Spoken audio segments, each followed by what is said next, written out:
So morning everybody, and thanks for the opportunity to present to you today. And what I'm walking you through, I guess, is a new product-based business we've developed that we spun out during the pandemic out of our existing agency, BDB, which is an international B2B agency, which I took through a management buyout in 2017 and have taken it through to full employee ownership in February of this year.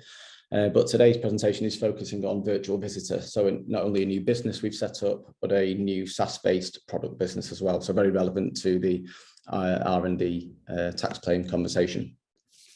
So a little bit of background, I guess, to the story of virtual visitor and how it came about involves taking a step back in time towards really the start of 2020. So a time of pre-pandemic, the glory years, and before our kind of eyes had been violated by Matt Hancock's recent video.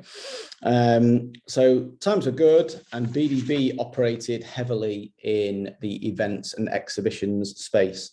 So everything from building, design, graphics, digital integration, support on the day with editors, and press liaison. And it was a core part and growing part of BDB's business as an integrated agency. Now, we were already looking at introducing innovative ways to showcase exhibition designs in more detail beyond what would be a classic kind of sketch or flat render. So we were looking at 3D tours and visual and virtual reality, how you could bring exhibition stands to life. And we'd also been we'd been practicing what we preach and taking on more of an account-based marketing approach of who we wanted to work with. And we'd spent the last 4 years from 2016 through to January 2020 courting a particular large client, and finally had the success in February. So on the 3rd of February 2020, we finally got the nod that we'd picked up this key account that we were looking to convert. And to put that in context for the fellow agency owners on the call, it was a €9 million contract. And to put it in further context, BDB turns over about £6 million. So for us, it was a game-changing contract win. Big celebrations here at the agency after we'd spent such a long time courting them, being at every event they'd been at, and trying to position ourselves as a thought leader in their space. We don't need to go into too much detail about what came next, but obviously, the global lockdown severely impacted the events and exhibition space. I think it's fair to say a complete decimation of that space overnight. So from the 2nd of February, winning a €9 million contract through to the lockdown commencing around the 23rd of March in the UK. But our clients work on the international global stage as well. So their entire portfolio of events disappeared overnight. So like any good agency owner, what do you do when the world's on fire? I turn to coffee. And if anybody knows it, went to the Two Brothers coffee house in Altrincham and sent an email to the team that I had an idea that ultimately I wanted to try and create a platform or a solution or a product where we could create bespoke, personalized CGI worlds for our clients, where visitors could come in, see behind the scenes of that business or brand, and engage with the people, products, and expertise all under one roof. I got a resounding, that sounds very difficult and probably won't work from the team, but like a good agency owner, I ploughed on regardless. So for us, this probably was the ultimate pivot, and I'm not a big fan of the term pivot because I think it indicates like a temporary change, whereas this was a very strategic move from ourselves because there was clearly a gap in the market. A lot of our clients were stuck and almost paralyzed by the situation they find themselves in, that their main access to lead generation and brand awareness had fallen away overnight, and effectively were sat there waiting to see what happened. Now, that obviously provides an opportunity in the market. I don't know about anybody else on the webinar, but the new normal is a term that's been very frustrating for us. But clients were having to navigate not only virtual events, hybrid events, rapid digital transformation and adoption. And we're looking to the advisors and consultants like ourselves to tell them what the new normal was going to look like, which provided a great opportunity for us to shape the new normal. So it's fair to say the clients were fairly clueless, really, in terms of how they were going to address this gap in their marketing communications mix on brand awareness and lead gen. Now, this is where there was a real opportunity to look at what was already in the marketplace. I don't want to poo-poo webinars too much today, obviously, given we're all on one. But really, when you look to what was available in the marketplace in the virtual event space, webinars were being uplifted into virtual events. And beyond that, it was relatively static, unpersonalized landing pages, very uninspirational in terms of the products and services that were openly available in the marketplace. So, one of my favorite quotes, but if it doesn't exist, you can create it. And that's exactly what we set about doing with Virtual Visitor. So it gave us the opportunity really to embrace a startup mentality, which is something we'd not maybe considered or done for a long time at BDB, given we've been trading for 30 plus years. And we really went for this in terms of it, invested heavily in terms of time, money, and energy, I guess, as well, in terms of bringing the Virtual Visitor product to life. So first of all, we set about obviously defining what our solution was. And when we looked at what was available in the marketplace and thinking back to the physical event space, we wanted something that would enable perpetual brand engagement. So something that was beyond a moment in time or a spike in activity. We wanted to play the trends and play to people's fears around people wanting safe, sustainable, but also successful brand experiences and events. So taking advantage, I guess, of the conditions we found ourselves operating in during the pandemic. We wanted something that was completely integrated. And rather than thinking what you'd lost through having to do virtual meetings, it was more about what you could gain by operating beyond the physical limitations of the real world. Also, many of our clients, when they do exhibit or showcase their products and services at events, have to do so with compromise. They're governed by the floor space they've got, the ceiling height, the depth of the carpets, the waste, the energy, their carbon footprint. Again, in a virtual world, you can bring ridiculously large things to life, or miniaturization, things that you couldn't even see with the naked eye. And you can incorporate and showcase all your products, services, expertise, and people in one space without the compromise you would normally see. Obviously, also in the virtual space, it enables you to deliver a much more personalized experience. And through the virtual visitor platform that we developed, you can effectively, it's almost choose your own adventure. You decide where you go. You are in a CGI world. And I'm conscious it's very difficult to showcase this without showing a video. So that can be shared afterwards through Paul or the team, given the time restrictions we've got today. We also wanted to showcase how easy it was to integrate with existing tech stacks with our clients. And most importantly, as marketing budgets become under more pressure, that the quantifiable return on investment that could deliver as well. We were brave enough to define our own category in Marcom. So just like Drift, we're the first people to kind of talk around conversational marketing, and Showpad to talk about sales enablement. For Virtual Visitor, we want to talk about a brand engagement portal, far beyond a website, a flat, linear, familiar, unpersonalized experience. This is an immersive CGI world where your visitors can come and engage with your products and services in their own time, educate themselves at a pace and a place that suits them on a device of their choosing, and it's always open for them to return to time and time again. And we also wanted to make sure it appealed to the wider stakeholders. So we wanted to effectively address the entire suite of Marcom's objectives within it. So we didn't want to build just a virtual event platform or a webinar platform. We wanted something that enabled the full suite of Marcom's objectives, no matter what it was, to be addressed. So very important for us that it was scalable, flexible, and versatile. A lot of the clients we work with at BDB are large, multinational, billion-pound corporations with deep pockets, but we also wanted to appeal to smaller businesses and companies as well. So we wanted to make sure it wasn't a one-trick pony, that it didn't just do webinars. It can do, but in the same extent, it could work for employee engagement, training, media tours, virtual showrooms we've built in Hong Kong. We've done events in German castles that we've rebuilt.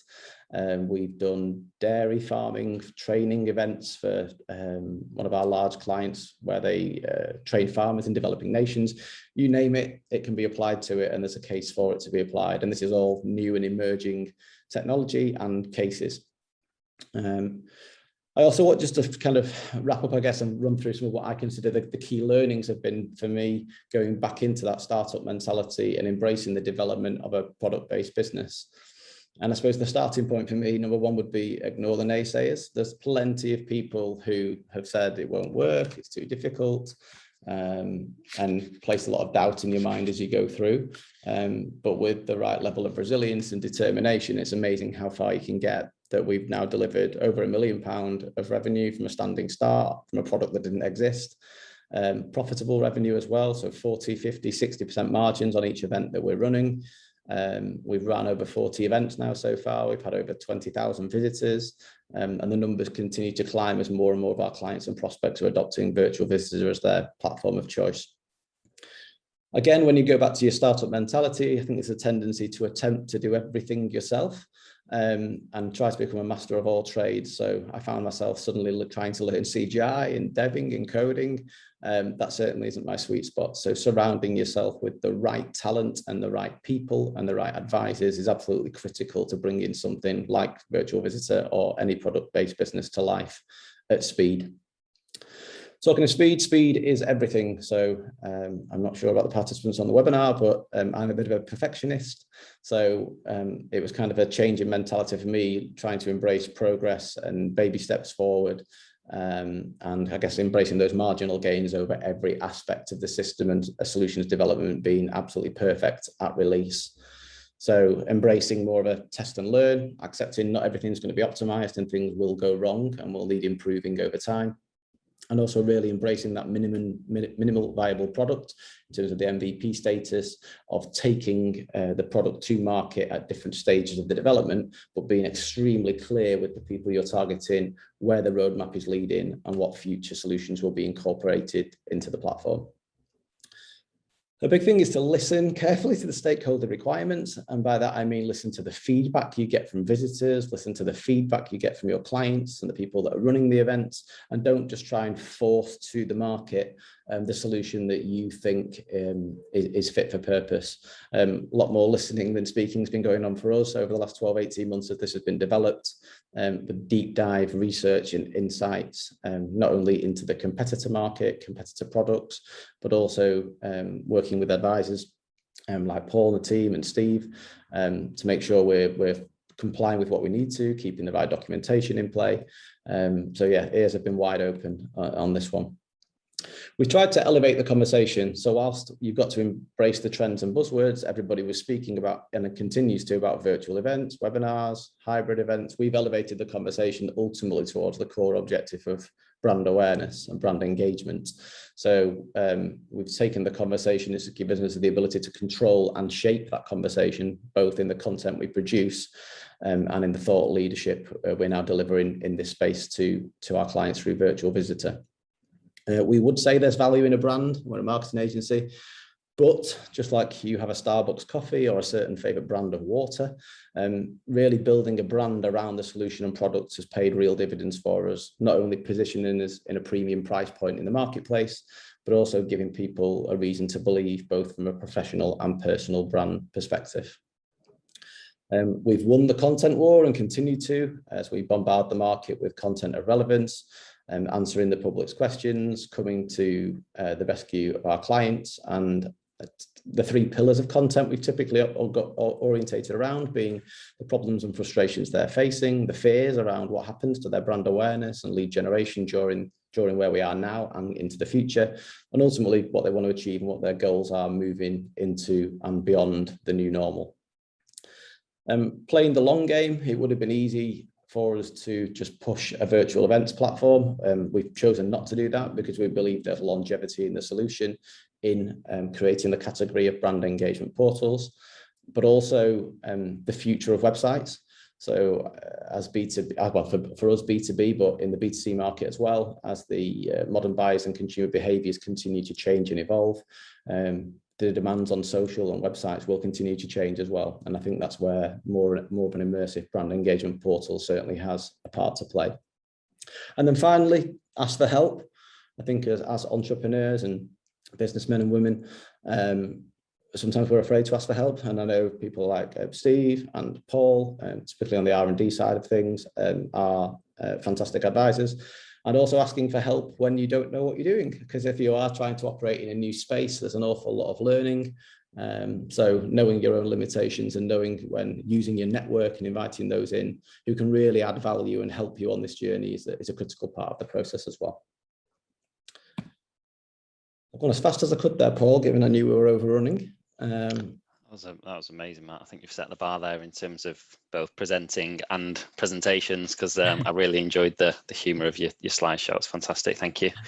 A few questions then. So obviously this is quite a shift in mindset, moving from, having a buoyant agency, sort of very organic, service-based, as you said, always perfecting your work, moving at a certain pace, carefully considered over 30 years, to this being very different. And so how did you move into that mindset of suddenly having to move so fast? Did it help the fact that sort of the rug had been pulled from under your feet a bit with the agency, and so that you were having to swim fast in order to?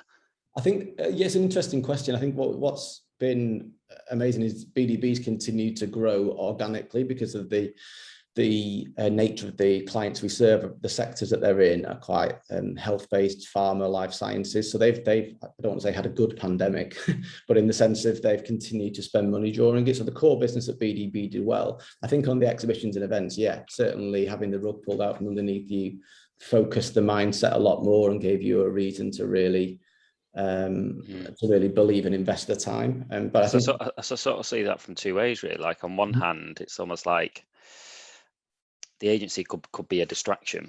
So obviously that's still going to take up a huge lion's share of your energy. But at the same time, you've built the ship, like you've got all these resources, and it's great that you've brought in employee ownership at the same time, because I don't know, obviously, the structure and whether the technology business is within the service business, but all these people are getting to work on this really exciting project at a time when, things were obviously looking quite shaky. Yeah, and I think that's played a core part in it, Paul, in the sense of the team have been super enthusiastic to work on it, because it genuinely is quite groundbreaking, and it's almost showing up some of the products that have been on the market for so long.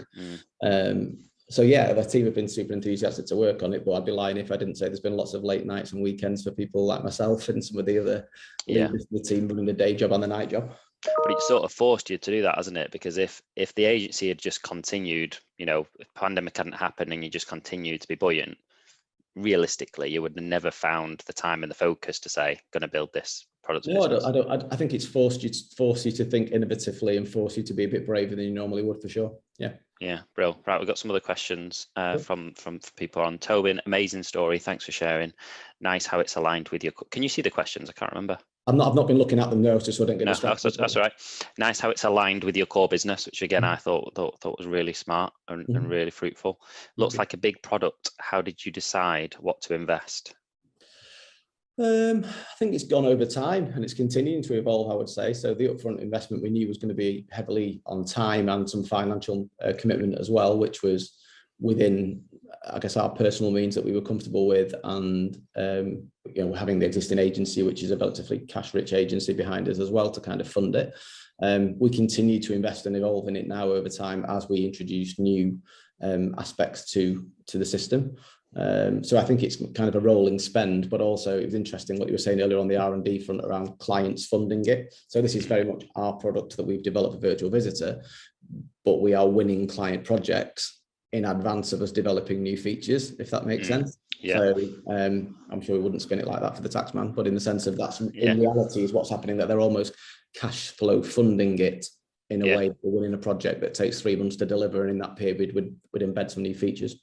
And how much of your £1 million turnover I think you've done to date, how much of that has come from the BDB clients?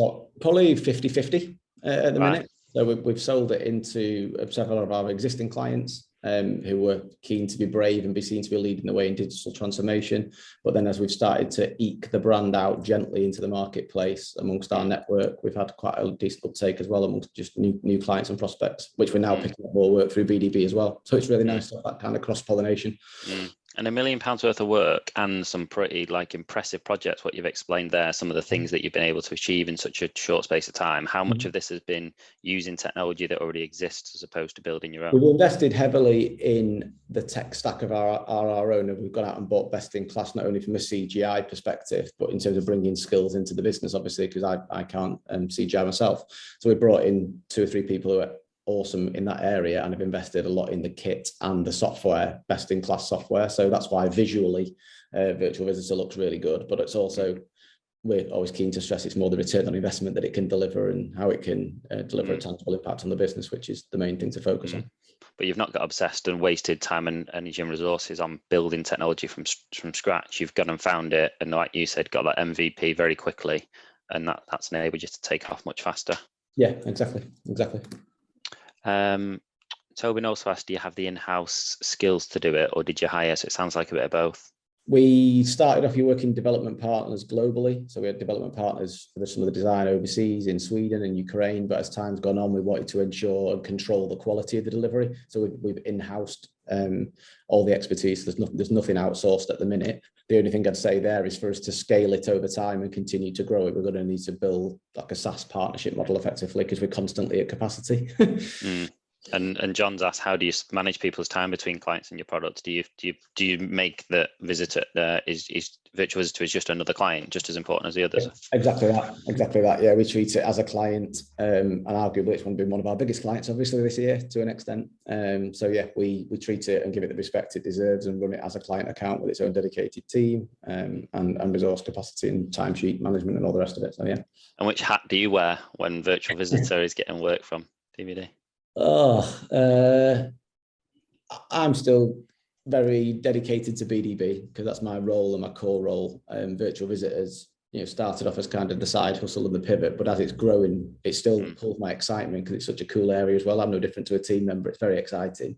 And I think it'll be interesting to see how the two kind of brands evolve and develop over time.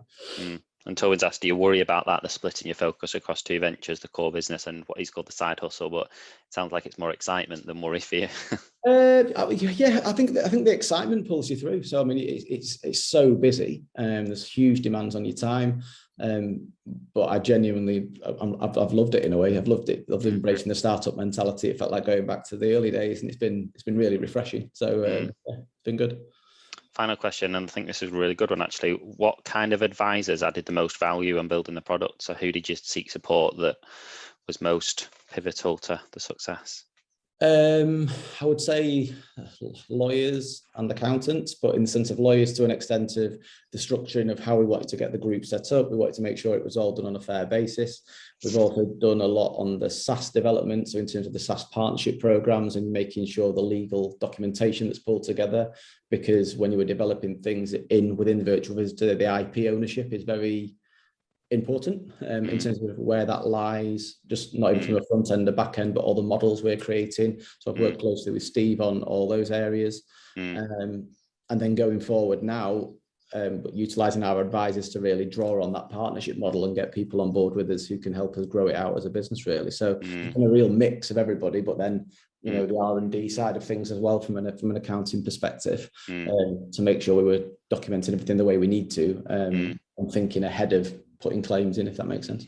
And again, every credit for doing that at such an early stage, because you're just trying to get proof of concept and sell your stuff and get it built, but you're still carving out the time to make sure that you're properly protected so that you don't come undone later.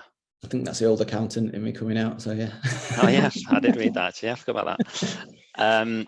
Anyone else in terms of like people who had maybe, I guess what Toby might also be thinking about, like consultants and people who have maybe been there and done it before, did you get counsel from people who had done something like that? I spoke to a company called Fourth Hospitality. My wife used to work there years ago, so they were a SaaS-based business in the hospitality market. So some of the directors there were heavily involved in building a SaaS business, which is something that's new to me. So even in terms of the pricing structures, how you'd grow out and develop more of a partnership model. So it kind of had not unpaid, but in terms of advisors and mentors, I guess, along the way that have certainly added a lot of value as well. Yeah, for sure. you've not just freewheeled this, have you? You've thought carefully and got counsel from lots of different people. Yeah, I think it's critical, and I think that's why it's working, and that's why hopefully it's got the longevity and value, and that's why it's got a future beyond it being a product that served a purpose during the pandemic. So yeah. Does it make it harder to stay focused on the agency in reality, because does it feel like the agency is a more difficult business to scale? Scaling an agency, yeah, I mean, it's this choice of whether you want to scale an agency is another question. So I mean, we've gone from 30 people to 60 people during the pandemic. Wow. in BDB's numbers. So BDB's transforming as an agency and pushing through those 40, 50, 60 barriers, and it's tough. Everybody will know that who's been there and done it. So that is certainly very busy. Yes, it's mildly easy to scale a SaaS business, definitely, for sure. So it's that €9 million contract that was retained, was it? I wasn't sure whether you won it and then lost it because of the pandemic. No, it's coming back now because the events and exhibitions, the physical events and exhibitions are starting to make a return now. So we're still very much on the ticket for it, which is great. Yeah. And it was a loss in the sense of it went away, but it didn't disappear. And now we're working on integrating virtual visitor and taking it on the road in a new platform to enable it to be embedded into physical exhibition stands, which is another really cool development as well. So yeah.